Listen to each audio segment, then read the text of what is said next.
Welcome to Achyut academy. ये हमारा channel है। हम लोग क्लास 10th की एनसीईआरटी पढ़ रहे हैं और ये चैप्टर 4 है। और आज जो है हम क्वाड्रेटिक इक्वेशन का द्विघात समीकरण का तीसरा पार्ट और आखिरी पार्ट पढ़ेंगे। इसके बाद से जो भी आपकी प्रॉब्लम्स होगी आप मुझे टेलीग्राम या अन्य माध्यम से यहाँ पे कमेंट के माध्यम से बता सकते हो, फिर मैं उससे रिलेटेड जो भी होगा मैं प्रॉब्लम आपकी सॉल्व कर दूंगा।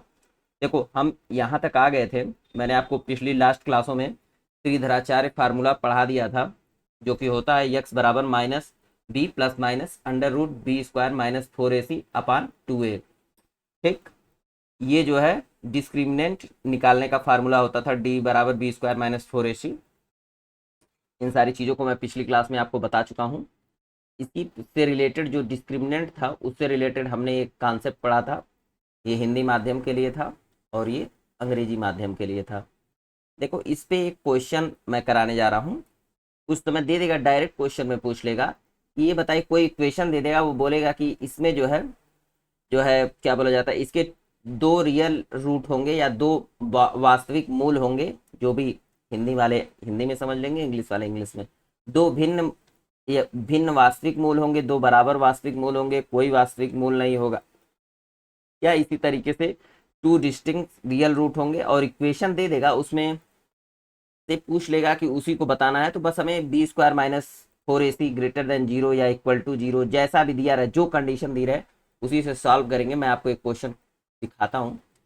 देखो जैसे ये मान लो लिखा हुआ है के एक्स और into inside bracket x minus 2 plus 6 बराबर 0। के एक्स कोष्टक के अंदर एक्स माइनस 2 प्लस 6 बराबर 0 दिया है। तो इसमें पूछ रहा है कि इसके दो इक्वल रियल रूट्स हैं। अगर इस इक्वेशन के दो इक्वल रियल रूट है तो हमको के की वैल्यू बतानी है। ऐसे ही दे देगा, कोई भी इक्वेशन दे सकता है। दो वास्तविक, हिंदी माध्यम सुन लीजिए, दो वास्तविक मूल हैं इस इक्वेशन के। ठीक ना, ये जो इक्वेशन है आपकी, इस इक्वेशन के दो वास्तविक जो है मूल है इस इक्वेशन के, और इस इक्वेशन के दो वास्तविक मूल हैं। तो के की वैल्यू क्या होगी, ये के की वैल्यू। ठीक ना, तो ये बड़ा सिंपल सा ये क्वेश्चन होता है, इस तरह का मान लिया जाएगा। फिर अब जब जब दो वास्तविक जो है रियल इक्वल होंगे, दो वास्तविक और इक्वल बराबर, देखिए यहाँ लिख लीजिएगा बराबर, क्योंकि बराबर दो बराबर वास्तविक मूल होंगे। बराबर इंग्लिश में सही लिखा है, हिंदी में बस ध्यान देना है कि दो बराबर वास्तविक मूल हैं तो के की वैल्यू क्या होगी। तो हम फिर वही बी स्क्वायर माइनस 4ac बराबर 0 कर लेंगे। ठीक ना, इतना तो आपको ऑलरेडी मैं बता चुका हूँ। फिर अब इसको देखो, इस इक्वेशन को, ये जो इक्वेशन है के x into x minus 2 plus 6 बराबर 0, इसको ऐसे मल्टीप्लाई कर लोगे, एक्स इधर होगा तो के एक्स स्क्वायर माइनस 2 के एक्स तो प्लस 6। अब इसको स्टैंडर्ड इक्वेशन जो होती है हमारी, A X plus B X plus C, A X square plus B X plus C बराबर 0। अब यहाँ से जब कंपेयर करोगे तो आप अगर देख पा रहे होगे तो ए बराबर के बराबर, ए जो है के बराबर हो जाएगा, बी बराबर -2 के, सी बराबर 0। ये सब मैं आपको सिखा चुका हूँ। अब इसी ए बी सी की value B square minus 4ac में जब आप पुट करोगे तो बी स्क्वायर होगा, तो मतलब बी की वैल्यू क्या होगी, -2 के है। तो यहाँ पे जब कोई भी वैल्यू -2 के का जब होल स्क्वायर किया जाएगा तो ये क्या हो जाएगा, 4k स्क्वायर हो जाएगा। ठीक ना, अगर आप यहाँ पे बी स्क्वायर की वैल्यू निकाल रहे हो तो ये जो है -2k का होल स्क्वायर जब आप करोगे तो क्या हो जाएगा, 4k स्क्वायर हो जाएगा ना। तो यही बी स्क्वायर की वैल्यू यहाँ पे पुट कर दी गई है, -4। ए की वैल्यू क्या है, के है, और फिर सी की वैल्यू क्या है, 6। यहाँ से ही ले जा रहा हूँ मैं वैल्यू, देखते रहना, ये यहीं से वैल्यू जा रही है ए बी सी की। और इसको स्टैंडर्ड जो है फॉर्म से मैंने इसको कंपेयर किया है यहाँ पर। ठीक, अब जब हम लोग यहाँ पे आएंगे तो 4k स्क्वायर माइनस 24k हो जाएगा। अब देखो इसमें जो है हम लोग 4 से डिवाइड कर देंगे इस इक्वेशन को, इसको 4 से भाग दे देंगे। ठीक ना, 4 से भाग देने पर ठीक ना, डिवाइड करने पे, ठीक ना, ये आप लोग समझ लीजिएगा। डिवाइड करने पे, तो जब डिवाइड आप करोगे तो फिर ये हो जाएगा के स्क्वायर माइनस 6 के आ जाएगा। ठीक ना, 4 से कटेगा तो 4 से कट जाएगा, ये तो के स्क्वायर बचेगा। ये 4 6 टाइम चला जाएगा तो 6k हो जाएगा। अब यहाँ पे k कॉमन ले लोगे तो k जैसे ही कॉमन लोगे तो इसमें k स्क्वायर में से जब कॉमन लोगे इसमें से तो k बचेगा, -6 बचेगा। तो यहाँ से k बराबर जो है या तो 6 होगा या तो 0 होगा। ठीक, ये एक टाइप का आपका क्वेश्चन होता है। ठीक, इज इट क्लियर? ओके, अब एक क्वेश्चन अगले क्वेश्चन की तरफ बढ़ते हैं। अब देखो ये लगभग ऐसे ही कोई इक्वेशन दे देगा, कुछ दूसरा इक्वेशन दे देगा, फिर आप ऐसे ही इसको कर लेना, इस फॉर्म में पहले निकाल लेना और उसके बाद से फिर स्टैंडर्ड फॉर्म से कंपेयर करके ए बी सी की वैल्यू निकालना। अब जो भी पूछा रहेगा इसमें 2 इक्वल रियल रूट्स की बात कर रहा था तो बी स्क्वायर -4 ए सी बराबर 0 हो गया। अब मान लो अगर यही पूछता यहाँ पे क्वेश्चन होता कि जो है मान लीजिए इसका कि दो दो भिन्न भिन्न जो है वास्तविक मूल है या 2 डिस्टिंक्ट रियल रूट हैं, तो उस कंडीशन में 2 डिस्टिंक्ट रियल रूट या जो है दो भिन्न भिन्न वास्तविक संख्याएं हैं तो B square -4ac greater than 0 होता। ठीक ना, ग्रेटर देन 0 करके करते ऐसे फिर सॉल्व कर लेते, वहां पे के की वैल्यू आ जाती। अगर मान लो और अगर ये हो जाता कि इसकी कोई वैल्यू ही मतलब नो रियल रूट हो जाएगा, नो रियल रूट के कंडीशन में आप इसको <0 कर देते हैं। ठीक ना, ऐसे ही आप करोगे तो हो जाएगा। ओके, अब हम नए क्वेश्चन की तरफ बढ़ते हैं। देखो अब ये क्वाड्रेटिक इक्वेशन के सारे सवाल में कुछ ऐसे ही पूछेगा आपसे। एक बार आप क्वेश्चन पढ़ लीजिए खुद से। हिंदी माध्यम वाले नीचे वाली ये लाइन पढ़ लेंगे, इंग्लिश वाले ये। चलो ठीक है। Find 2 numbers whose sum is 27 and product is 182। ठीक, ठीक है ना, हमको दो ऐसे नंबर ज्ञात करने हैं जिसका जो जोड़ है वो 27 और प्रोडक्ट उनका गुणनफल जो है 182 हो। ठीक ना, तो दो नंबर वो कौन से होंगे उसे निकालना है। एक्चुअली ये भी क्वाड्रेटिक इक्वेशन बनेगा, कैसे बनेगा वो मैं बता देता हूँ। और ऐसे ही सुंदर से आप लोग लिखिएगा, हिंदी माध्यम वाले ऐसे लिखेंगे प्रश्नानुसार या इंग्लिश माध्यम वाले अकॉर्डिंग टू क्वेश्चन। ठीक ना, ये मान लिया दो नंबर कौन से हैं, आप लोग ऐसे लिख लीजिएगा कि first number is first number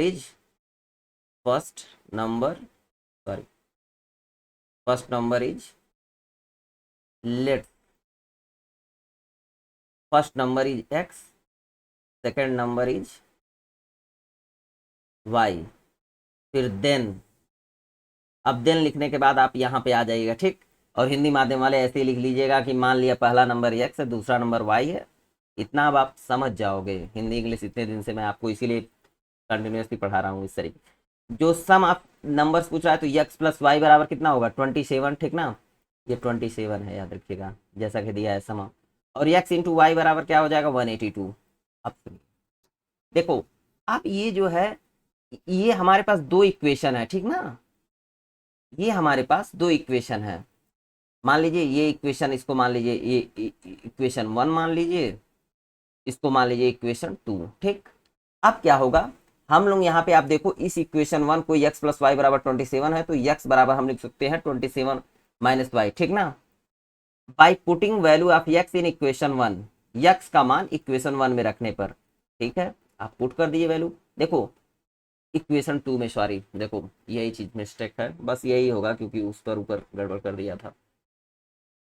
by x की वैल्यू जो है, ये जो x की वैल्यू आई है उसको इक्वेशन 2 में पुट करने पर। ठीक ना, ये 2 होगा by putting the value of x इन 1। ठीक ना, x बराबर 27 माइनस वाई आ गया है, हम लोग इसी x बराबर 27 माइनस वाई को इसमें पुट कर देंगे। देखो 20 x की जगह इसकी जगह पे जो है हमने इसको पुट कर दिया है। देखो ये गुड़े y, समझ पा रहे हो ना?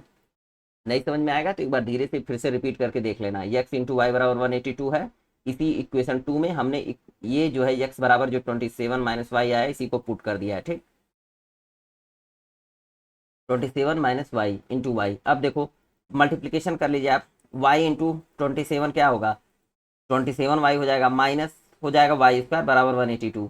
अब इक्वेशन बनेगा minus y plus 27 y minus 180, इसको इधर ले आए हैं तो माइनस हो गया है, बाकी इसको अरेंज बस किया हुआ है। ठीक ना, अब इस इक्वेशन में माइनस से मल्टीप्लाई कर दिया गया है, पूरे इक्वेशन में ही माइनस से मल्टीप्लाई कर दिया गया है। ठीक ना, माइनस से मल्टीप्लाई कर दिया गया है पूरे इक्वेशन में। ठीक ना, माइनस मल्टीप्लाई कर दिया गया है, तो जब माइनस से मल्टीप्लाई होगा तो माइनस माइनस का प्लस, प्लस का माइनस, माइनस का प्लस। ठीक ना, ऐसे हो गया। तो हमारी अब इक्वेशन क्या हो गई है y square minus 27 y plus 182 बराबर 0। अब हम लोगों को एक ऐसी दो संख्याएं चाहिए जिसका गुणा करने पे 182 आए और जोड़ने पर -27 आए, ठीक ना। तो अब ऐसी दो नंबर होंगे, तो आप यहाँ पे ऐसे बस देख लो, यहाँ पर ऐसे अगर आप समझ पाओ तो ऐसे बस किनारे ऐसे समझ लो, यहाँ पर ऐसे दो नंबर हमको चाहिए कि ऐसा चाहिए कि जो गुणा करने पे 182 आए, ठीक ना, दो नंबर चाहिए और जोड़ने पे 27 आए। तो ऐसे दो नंबर जो है हमारे 13 और 14 होंगे। तो देखो -13 इंटू -14 करोगे तो माइनस माइनस का प्लस 182 आ जाएगा। आप ये करके देख लीजिएगा। और जो है ये -13 -14 जब इन दोनों को जोड़ा जा रहा है तो कितना हो जाएगा, -27 हो जाएगा, ठीक ना। तो यहाँ पे गुणा करने पे -27 आ रहा है और जोड़ने पर 182 आ रहा है, ठीक ना। अरे सॉरी, जोड़ने पर -27 आ रहा है, गुणा करने पे 182 आ रहा है। अब क्या होगा, हम लोग इसको लिख लेंगे ऐसे y² -13y -14y प्लस 182। अरे ऐसे ही बस जान लो कि ये 27 को हमने ऐसे दो भाग में लिख दिया है। बस ये दो जो नंबर हैं वो ऐसे नंबर है कि इनको जोड़ने पे 13 और -14 को -27 आ रहा है, और जब हम मल्टीप्लाई कर रहे हैं इन दोनों नंबर का तो 182 आ रहा है, मतलब 182 आ रहा है। बस ऐसे ही किया गया। तो y² -13y -14y plus 182 y into, अब यहाँ पे देखो कॉमन ले लोगे तो y, जब यहाँ कॉमन लोगे तो y इंटू y -3 हो जाएगा। समझ पा रहे हो ना, पीछे ये सब बता चुका हूँ कैसे गुणनखंड करते हैं। y कॉमन लिए तो y -13 हो जाएगा इन दोनों में। इन दोनों में जब y कॉमन लिया जाएगा तो y -13 आ जाएगा, और इन दोनों में जब आप कॉमन लोगे तो y -14 जब कॉमन लोगे तो y -13 आ जाएगा, ठीक ना। अब इसके बाद से देखो इस पूरे इक्वेशन में y -14 और y -13 जब कॉमन ले लिया गया है तो ये इन दो इसमें और इसमें जब y -13 कॉमन लिया गया है तो देखो पहले y बचेगा ये और फिर ये -14, तो y -14 इंटू y -13। तो इस तरीके से y की जो हमारी वैल्यू आएगी वो 13 और 14 आएगी। मतलब जो दो नंबर होंगे या तो y की वैल्यू 13 हो सकती है या 14 हो सकती है। याद रखिएगा इस बात को, y की वैल्यू 13 भी हो सकती है, 14 भी हो सकती है। जब y की वैल्यू अगर 13 होगी तो अकॉर्डिंग टू क्वेश्चन जब हम यहाँ पे देखेंगे, अगर y की वैल्यू आप अगर यहाँ पे 13 ले रहे हैं तो y की वैल्यू जैसे ही आप यहाँ पे 13 पुट करोगे, आप अगर यहाँ y की वैल्यू 13 पुट करोगे तो आप देखोगे, पुट ही कर लो, कैसे पुट करोगे रुक जाओ बताता हूँ, बता रहा हूँ एक सेकंड। सबसे बड़ी प्रॉब्लम हो जाती है ना कि एक पेज से अगर मैं अलग कर दूँ तो दिक्कत ये हो जाएगी कि अगले पेज पे आप समझ ही नहीं पाओगे, मिस करने लगती हैं चीज़ें। बस ख़त्म ही हो गया है हमारा कॉन्सेप्ट। देखो x प्लस वाई बराबर, y बराबर क्या है 27 है। यहाँ पर अगर y बराबर 13 रख लोगे, जैसे ही y बराबर आप 13 रखोगे तो x plus y x plus 13 हो जाएगा और 27 हो जाएगा। तो x बराबर जब आप करोगे तो 27 माइनस 13 हो जाएगा, जबकि x बराबर यहाँ कितना आ जाएगा 14। तो यहाँ पर अगर y बराबर आपने 13 ले लिया तो x बराबर क्या हो जाएगा 14, और अगर यहाँ से आपने x बराबर 14 ले लोगे, ऐसे ही रख के देख लेना, अगर x बराबर 14 रख लोगे तो y बराबर 13 आ जाएगा, ठीक ना। जो भी ले लो, यहाँ पे y की वैल्यू अगर 13 पुट कर रहे हो यहाँ पर तो x की वैल्यू 14 आ रहा है। वैसे ही अगर y बराबर यहाँ पे 14 पुट करोगे इसी इक्वेशन में x प्लस वाई बराबर 27, तो यहाँ पर x की वैल्यू 13 आ जाएगी। आप इसको आराम से देखिएगा, समझिएगा, ठीक है। हो गया, ये भी हो गया। अब बचा है आपका कौन सा क्वेश्चन बचा है? अच्छा ये देखो एक क्वेश्चन है, अच्छा है, मजेदार क्वेश्चन है, जरा आप लोग पढ़िए इसको।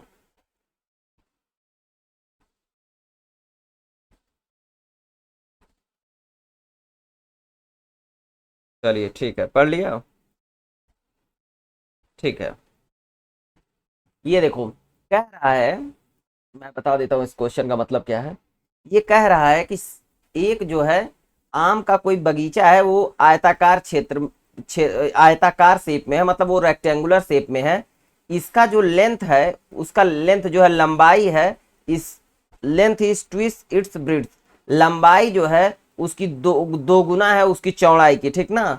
और इसका जो एरिया है आयत का वो 800 मीटर है, ठीक ना, मीटर स्क्वायर। हिंदी माध्यम वाले विषय, तो इसमें लंबाई और चौड़ाई बतानी है, ठीक ना। तो अब जो है लंबाई और चौड़ाई आपको इसको बतानी है।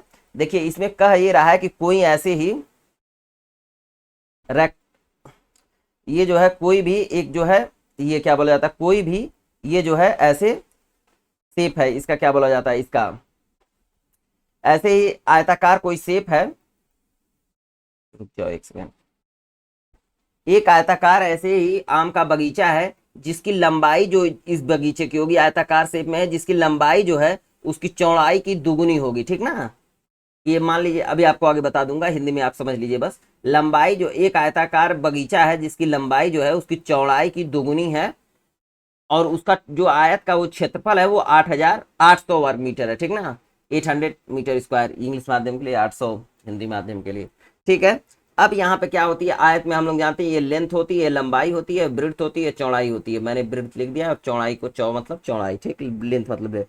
तो हम लोगों को कह क्या रहा है कि मान लीजिए इसकी लंबाई जो है चौड़ाई की दोगुनी है, मतलब length is 2 times of its breadth. तो इसका मतलब यही हुआ ना, length is twist of its breadth, ठीक है। अब जो है मान लो अगर इसकी चौड़ाई जो है मान लो यहाँ पर x हो गई, पहले हम लोग चौड़ाई ही मान लेते हैं, चौड़ाई इसकी ब्रेड्थ, बी फॉर ब्रेड्थ, ठीक ना। और लंबाई क्या हो जाएगी, तो 2x हो जाएगी, क्योंकि इसमें अकॉर्डिंग टू क्वेश्चन, अभी आप लोग लिख लीजिएगा ऐसे ही, according to question given that, ठीक ना, length is length equal to 2 times of its breadth, ठीक है। और क्षेत्रफल, इसका क्षेत्रफल कितना दिया है, एरिया कितना दिया है, 800 मीटर स्क्वायर, ठीक। तो हम लोग जानते हैं एरिया ऑफ रेक्टेंगल क्या होता है, लेंथ इंटू ब्रेड्थ, या आयत का क्षेत्रफल लंबाई गुणे चौड़ाई होता है। तो आयत का क्षेत्रफल इन्होंने ऑलरेडी दिया है 800, ठीक ना, या 800 बराबर। अब इसकी लंबाई कितनी होगी, जब हमने यहाँ पे लंबाई ब्रेड्थ x थी तो लंबाई हमने 2x मान लिए, तो यहाँ पे लंबाई की वैल्यू यहाँ पे 2x पुट कर दी, ब्रेड्थ की वैल्यू x पुट कर दीजिए, ठीक ना। जब आप 2x इंटू x करेंगे तो 2x स्क्वायर हो जाएगा, 2 से जब इसको काट दीजिएगा 8 को तो 4 टाइम, तो 400 हो जाएगा, 400 equal to x square, x बराबर अंडर रूट 400, फिर x बराबर क्या हो जाएगा, 20 आ जाएगा। तो अब इससे ये पता चल गया आपको कि इसकी जो है क्या बोला जाता है, इसकी x बराबर, x क्या था इसमें, ब्रेड्थ था ना, यहाँ पे देखो x बराबर ब्रेड्थ, तो x बराबर ब्रेड्थ इसका कितना आया, 20 आया है।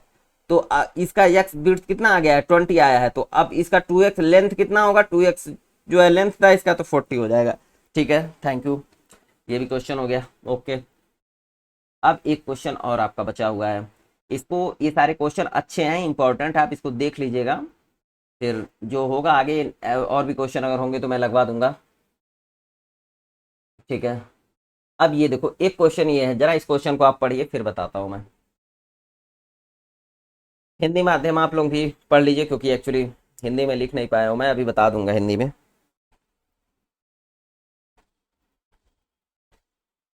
ओके, ठीक है। देखो ये जो दिया हुआ है, the altitude of a right angle triangle is 7 less than its base if the hypotenuse is 13 centimeter, find two other side. सीधे सीधे आप लोग हिंदी माध्यम समझ लीजिए कि एल्टीट्यूड का मतलब होगा यहाँ पर ऊंचाई से संबंध में होगा। कोई जो है एक जो है ये राइट एंगल ट्रायंगल का मतलब एक कोई समकोण त्रिभुज है, हिंदी माध्यम आप लोग समझ लीजिए, एक कोई समकोण त्रिभुज है, ये राइट एंगल ट्रायंगल है, जिसमें दिया कि क्वेश्चन क्या दे रहा है, अकॉर्डिंग क्वेश्चन, कि इसका जो बेस है, ठीक ना, बेस से इसका ये जो इसका बेस है, ये बेस होगा ना, ये आधार, इसको हिंदी में आधार ये देख लीजिएगा आप लोग, बेस को आधार बोलते हैं, एल्टीट्यूड को यहाँ ऊंचाई बोला जाएगा, कर्ण को हाइपोटेनस बोलते हैं, ठीक। तो ये जो बेस है, अगर मान लीजिए बेस x है, तो इसकी ऊंचाई जो मतलब एल्टीट्यूड है वो लेस देन जो है 7 है इस पर्टिकुलर समकोण त्रिभुज में। तो x माइनस ये कितना हो जाएगा, x माइनस 7 हो जाएगा, इसका एल्टीट्यूड x माइनस 7 हो जाएगा, ठीक। अब देखो अब क्या होता है, समझ गया ना, कि यही क्वेश्चन में कह रहा है, हिंदी माध्यम समझ लीजिए कि एक कोई ऐसे समकोण त्रिभुज है, उस समकोण त्रिभुज में जो उसका जो है एल्टीट्यूड मतलब ऊंचाई है वो बेस से 7 कम है, 7 सेंटीमीटर कम है, और उसका हाइपोटेनस मतलब उसका कर्ण जो है 13 सेंटीमीटर दिया है। तो फाइंड तो हमको बताना है कि दो अदर साइड मतलब क्या क्या होंगी, ठीक ना। तो सुनिए, अकॉर्डिंग टू क्वेश्चन हम लोग अगर मान लिया गया कि बेस बराबर यक्स है, तो आपको जैसे मैंने बताया अगर बेस यहाँ पर यक्स मान लेंगे हम लोग, तो चूंकि उसकी ऊंचाई क्वेश्चन में दिया हुआ है कि x-7 हो जाएगी, तो उसका एल्टीट्यूड ऊंचाई x-7 हो जाएगा, ठीक। हाइपोटेनस मतलब कर्ण दिया हुआ है 13। तो अब इस एक समकोण समकोण त्रिभुज में हमको यक्स ये बेस पता चल गया और उसकी एल्टीट्यूड पता चल गया और हाइपोटेनस मतलब कर्ण 13 दिया हुआ है, ठीक ना। अब सीधी सी बात है कि हमको इन्हीं दोनों साइड की वैल्यू बताना है कि एग्जैक्ट वैल्यू क्या होगी। तो हम सभी लोग जानते हैं पाइथागोरस प्रमेय से कर्ण स्क्वायर बराबर होता है आधार आधार का स्क्वायर प्लस ऊंचाई का स्क्वायर, ठीक ना। इंग्लिश मीडियम सुन लीजिएगा, हाइपोटेनस का स्क्वायर बराबर होता है बेस का स्क्वायर प्लस एल्टीट्यूड का स्क्वायर। एल्टीट्यूड या हाइट जो भी आपको ठीक लगेगा आप लिख लीजिएगा, वैसे हाइट ही लिखते हैं यहाँ पे, एल्टीट्यूड बस थोड़ा सा क्वेश्चन को घुमाने के लिए कर दिया। एल्टीट्यूड का यहाँ पे तात्पर्य हाइट से ही होगा, ठीक ना। हाइपोटेनस स्क्वायर बराबर base square plus height square, Hindi माध्यम के लिए तो लिखा ही है कर्ण का स्क्वायर बराबर आधार स्क्वायर प्लस ऊंचाई स्क्वायर। अब देखिए हमें कर्ण कर्ण का जो स्क्वायर मतलब हाइपोटेनस की वैल्यू जो दी गई है 13 दी गई है, तो यहाँ 13 का स्क्वायर कर देंगे बराबर आधार बेस बेस हाइट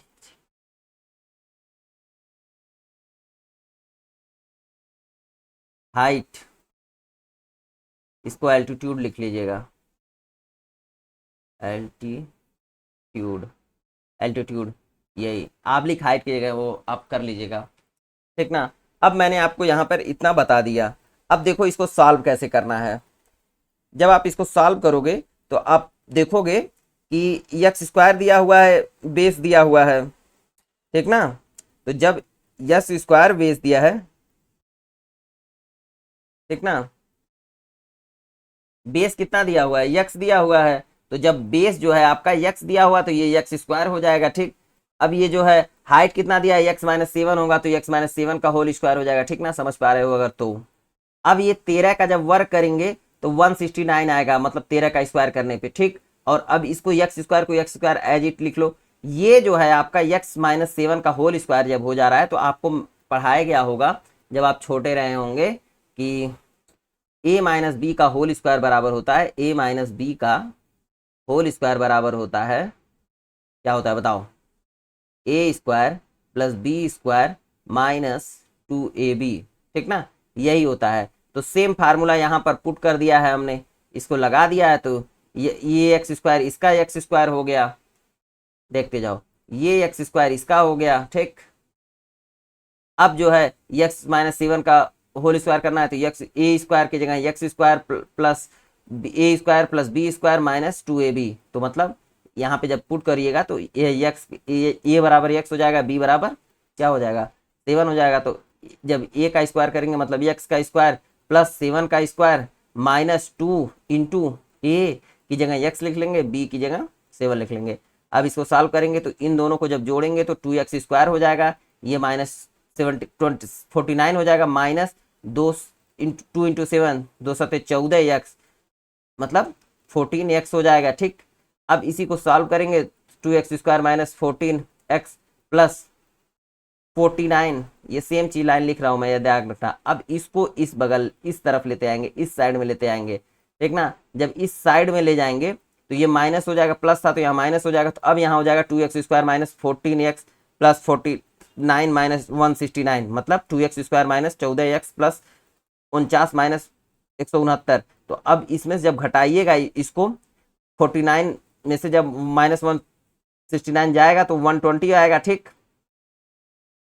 इसको ऐसे घटा लीजिएगा, ये जब बड़ी रहती है ये संख्या तो वही सेम साइन जो बड़ी रहती है तो वही संख्या उतर जाती है ना, तो माइनस प्लस का माइनस होगा और माइनस में उन दोनों में जो बड़ी संख्या होती है उसी का साइन उतरता है, साइन लगता है यहाँ पे, माइनस 120 हो जाएगा, ठीक। अब इस इक्वेशन को आप लोग क्या करेंगे बताइए, ये जो इक्वेशन है इसको 2 से डिवाइड कर दीजिए। तो 2 से जब डिवाइड करोगे तो यहाँ पे एक्स स्क्वायर बचेगा, और जब इसको 2 से डिवाइड करोगे तो ये 7x बचेगा, 2 सत्ते 14, ठीक। और 120 का ये 60 बचेगा।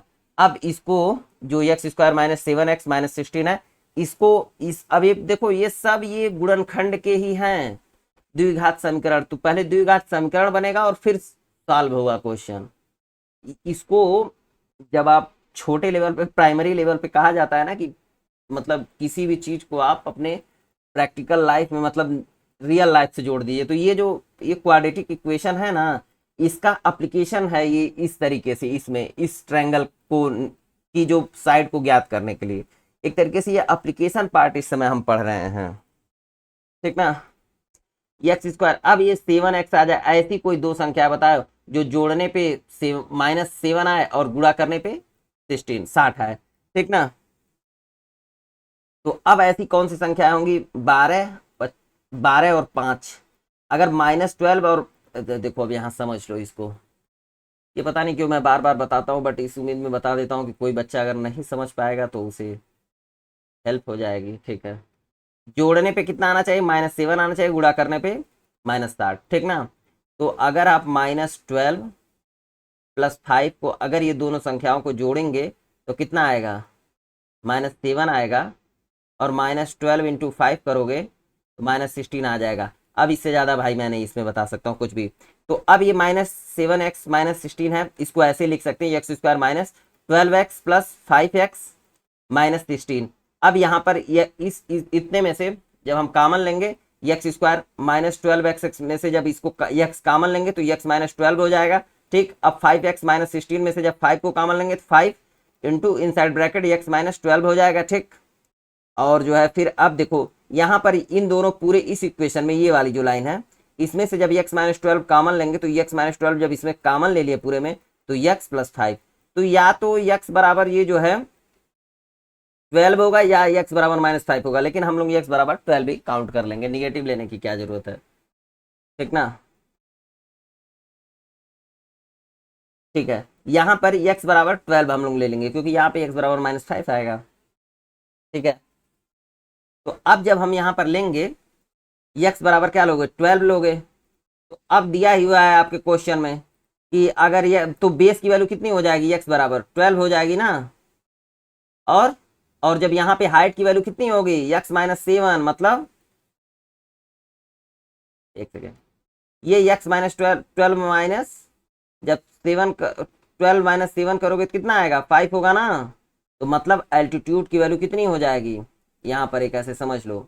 अब जो हमारा फाइनल जो हमारा राइट एंगल ट्रायंगल बन रहा है, ये राइट एंगल ट्रायंगल अगर हम इसे मान लें, रुक जाओ थोड़ा अच्छे से बना दूं, अगर हम इसे राइट एंगल ट्रायंगल मान लें तो बेस की वैल्यू x जो है, x बराबर आया है 12 हमने लिया है, तो x बराबर 12 जो है ये बेस है, ठीक। अब इसमें से एल्टीट्यूड क्या था, बेस से 7 कम था, यहाँ पे मैंने बताते हुए चला हूँ। तो 12 - 7 करोगे कितना आएगा, 5 आएगा। और ये कितना हो जाएगा, ये ऑलरेडी 13 दिया हुआ है, आप इसको चाहिएगा ये चीज़, इसको यहाँ पर पुट करके आप देख सकते हो इस फार्मूले में, ये फॉलो कर जाएगा। 12 का जब स्क्वायर करोगे तो 144 आएगा, और 5 का जब करोगे तो 25 आएगा, और 144, और जब 144 + 25 करोगे और उसका अंडर रूट निकालोगे तो 13 आ जाएगा, ठीक है। ये देखो यहाँ तक मैंने आपको क्लियर किया।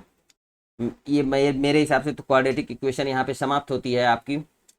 अब देखो ये क्वाड्रेटिक इक्वेशन मैंने पढ़ा दिया है आपको पूरा, इसमें कोई प्रॉब्लम होगी, कोई भी प्रॉब्लम तो आप मुझे या टेलीग्राम पे पूछ लेना, या फिर आप कमेंट बॉक्स में करोगे तो मैं कोशिश करूँगा मैं उसे बता दूँ।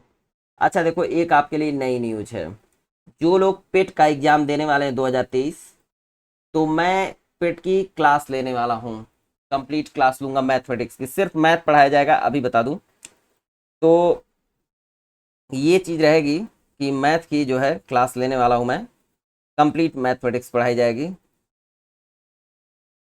तो ये जो है मैं कंप्लीट जो है मैथमेटिक्स आपको पढ़ाने वाला हूँ, और अगर कंप्लीट मैथमेटिक्स जब मैं आपको पढ़ाऊँगा तो वहाँ पे सब कुछ आपको जो भी प्रॉब्लम रहेगी या जो भी चीज़ें रहेंगी ये मैं ही पढ़ाऊँगा, सिर्फ मैथ पढ़ाऊँगा, याद रखना।